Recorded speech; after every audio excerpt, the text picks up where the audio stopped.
மகிழ்ச்சியின் சத்தம் வழங்கும் அனுதின தேவமன்னா. Voice of Joy presents Daily Manna by Reverend A. Benedict. Praise the Lord. God loves you so much. இந்த நாளைக்குரிய தேவமன்னாவாக யாத்திராகமம் 20ஆம் அதிகாரம் 6ஆம் வசனம்.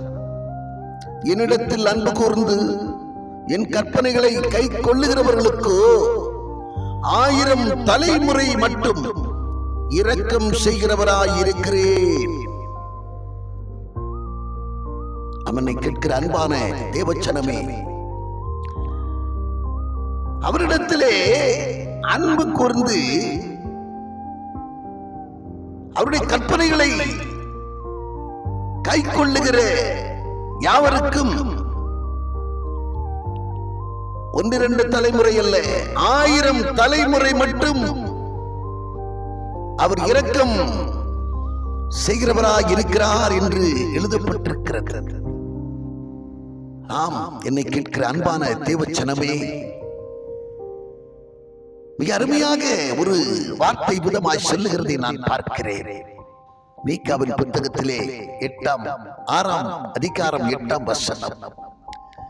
மனுஷனே, நன்மை இன்னதென்று உனக்கு அறிவித்திருக்கிறாரே, நீ நியாயம் செய்து அவருடைய இரக்கத்தை சிநேகித்து அவருக்கு முன்பாக நீ மனத்தாழ்மையாய் நடப்பதை அல்லாமல் வேறு எதை உன்னிடத்திலே அவர் எதிர்பார்க்கிறார்?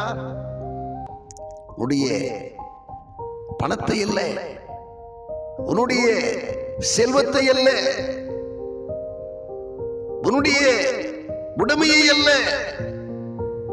உன்னிடத்திலே அவர் எதிர்பார்க்கிறது நீ அவருக்கு முன்பாக நியாயம் செய்து அவர் உனக்கு கட்டளையிட்ட நியாயங்களை நீ கை கொண்டு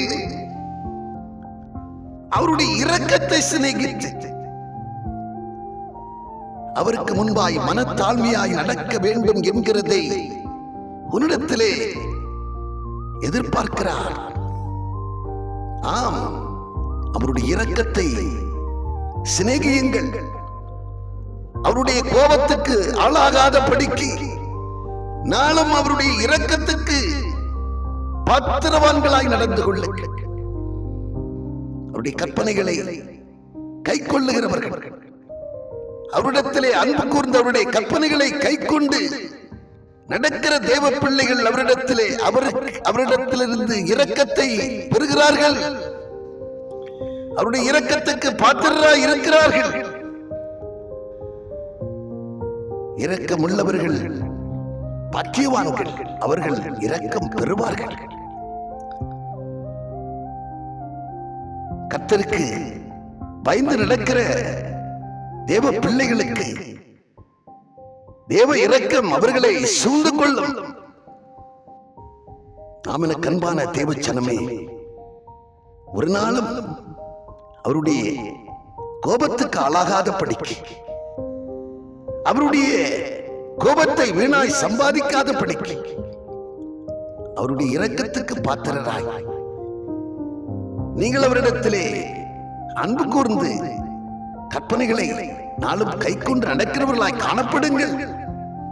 1000 தலைமுறைக்கும் உங்களுக்கு அவர் இரக்கம் செய்வா என்கிறதிலே கொஞ்சமும் சந்தேகம் இல்லை. ஆமென்.